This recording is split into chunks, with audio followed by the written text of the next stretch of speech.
Hi, y'all, and welcome to Monday Night's Treasure Vortex with Gypsy from YouTube's Zero Discrimination, as well as GypsyDigs.com, and myself, Amanda Digger Degaz. The cold weather has hit Maine. I'm not a fan. I'm sure I've seen the weather. I think the cold has hit a good portion of the country. Gypsy, haven't you been in the cold? Rain. All right. It has been a little chilly here, but so much rain. I mean, we're making up for our droughty uh, summer No, well, that's good. here for sure. Th- Definitely. That's good. How are you? I am doing good. Back from my travels and trying to catch up on stuff that I need to do, but still never enough time. You know how that goes. I do. I do know how that goes. And especially this time of the year, everything is just, it's crazy. Everything's crazy this time of the year. Um, but it's kind of like, I think this was the first weekend in a while that I did not get out, nor did I have any want to get out. It was so cold.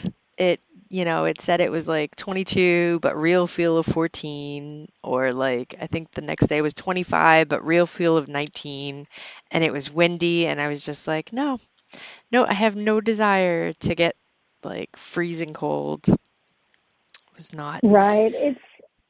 It's not worth getting sick because I know from the past, both you and I have done those kind of things where we just venture out on these adventures in the ice cold. Well, I know you got snow. Thank goodness I'm not dealing with snow here, just the rain. Uh, but today, I mean, yesterday and the day before were real nice here. But today was icky. And I did get out for some adventures this weekend. Since I got back, my friend Shauna that's in chat, we were able to get out, and it was cloudy, but it didn't rain or anything. So um, it was nice Mm, weather, nice and yeah. cool. So I can't complain about that. But I'm just glad I don't have the snow or have to contend with the weather that you have there. Just as long as we don't have any, snowmageddons here again, like we did the year before, I will be happy. uh, I mean, the snow, we got snow, but not, it was just a light dusting, not the heavy stuff yet. And I'm knocking on wood. I'm really not looking forward to it this year. I don't know. I mean, you know me, even when we do have snow out, I tend to get out in the woods, until the woods freeze, and then it's a no-go. Uh, yeah, I hear you. So yeah, we should talk sometime about hunting in the woods because I know one year, it was just last year, you ventured out, and I know that those branches can be very dangerous. Um, you had oh, a the big Widowmaker? branch almost, yeah, almost Yeah. hit you. And I live on a farm here in East Texas where there's tons of, trees and forest, and I detect in the woods a lot. And you have that to contend with. And here in Texas, it's snakes and spiders and everything else when you're out in the woods and ticks. Um, I know you don't have as much problem with the snakes where you are, but Yeah. with the weather, I'm sure, and all that, bunch of different type of things. But what I was gonna say is, digging in the woods. Um, what about roots? Have you come across like some really cool finds where you have to dig and like I call it root city sometimes Yeah. when you have to dig it down in roots, Yeah. or I know it helps from having to dig in the ground's not usually as frozen in the woods. That's why you detect more in the woods, in the winter, I'm sure. Yeah, but and the bad thing is usually it's around those trees that freeze last. So Yes and no. Um, have I gotten some really good signals that I have not been able to get to? Absolutely. I would have to have gone back with a saw, because of the Yep. size. I mean, but these are ginormous trees, the old trees. I have found, I know there's one property that's a little further south from me, still in Maine, and oh man, around in that forest was great. The colonial shoe buckle frames. I found a silver colonial shoe buckle frame fragment, um, KG2s, you name it. And those were all around trees. But the digging, yes, it can be tedious. And then if you add on to it, there's still snow in the woods. I think at one point I was out there and it was about a foot. So you got to get that foot of snow and then start digging the ground. And um, I mean, that's when the knee pads really came in handy, though.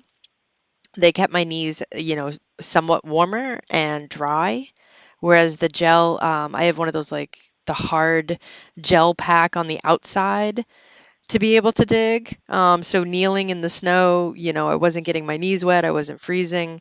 I do, though, in the winter, always carry a backpack. I have always carry additional gloves because once your fingers get wet and cold, like it's downhill. Amen, um, sister. Amen, sister. Yes, yes, yes. And the cold hands and stuff really go hand in hand with any type of treasure hunting and all yeah. that. Uh, like my last video that I just posted, where I'm magnet fishing. In fact, Jackie's in chat right now. Where we were magnet fishing. It was cold that day. It was windy, as you can tell by the video. And then our hands start to get wet and they get cold, Yeah. and it's the same thing, when you're out in the woods and you're detecting, and having that extra pair of gloves, um, I've gotten where recently I went and I just washed a bunch of my gloves and I just threw them all, I like packed them all in the back of the car for to make sure I've got extra gloves.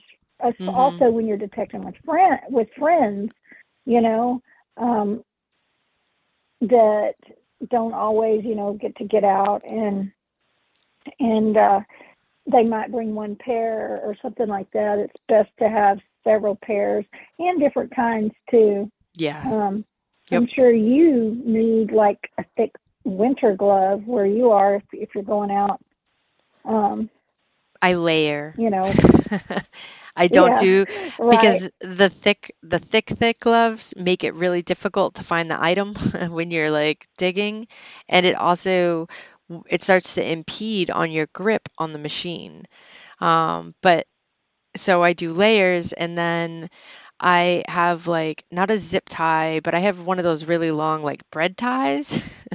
And what I'll do is I'll Mhm. put one of those hand warmers on where the handle is for the my detector, and I'll zip tie it on so that way every time I grip my detector, it's warm.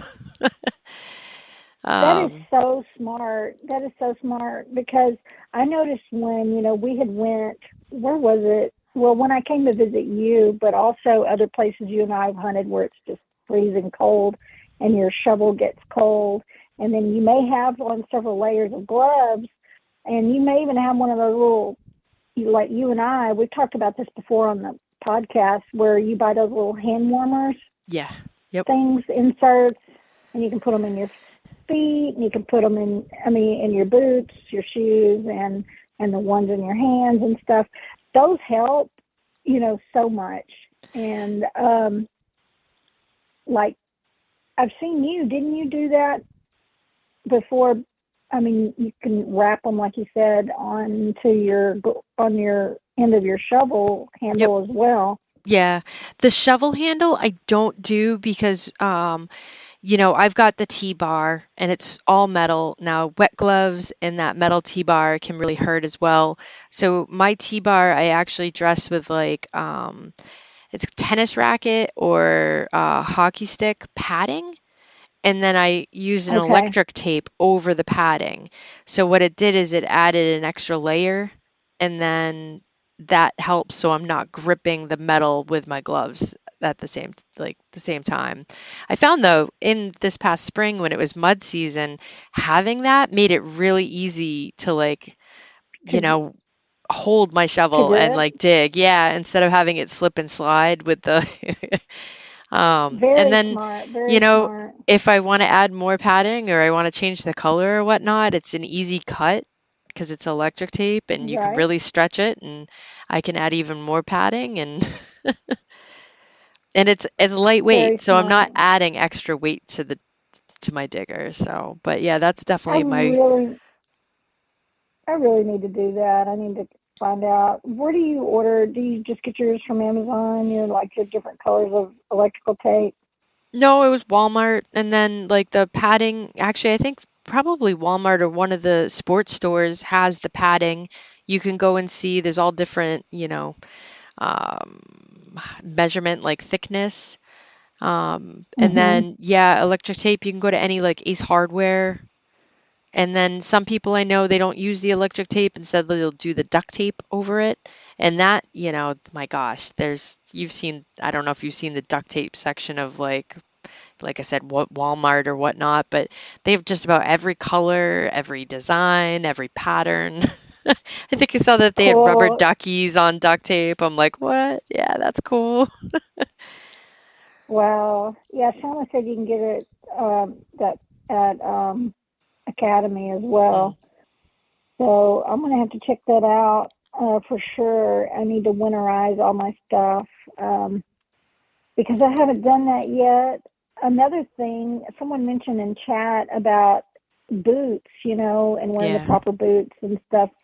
And that's especially even more so true. I mean, I do that in the summer, and then sometimes, people like probably laugh at me from wearing my snake boots and all that. But hey, I'm from Texas. And then it also protects my legs from cactus and everything else. But another thing is, sorry, I'm getting an incoming call. I apologize. Um, Another thing is having that extra, just like your gloves, having those extra pair of gloves in with you when you're, going on these adventures. Um, but having an extra couple pairs of boots, because I know that I usually carry too many in the back of my car, and my back of my car is a mess. John was making fun of me a while ago in the chat because every time I travel, like I just cleaned my car out, vacuumed it, repacked for my Mississippi trip, Yep. and then just pulling stuff out that I needed, and then digging in there trying to find, my other boots for this or this and that. It gets messed up, and I have to retake everything out and re-put it in. But it's worth it because when you travel, I mean, you may need hiking boots for this, you may need your water boots for this, you may need your snake boots for this. So I try to be prepared.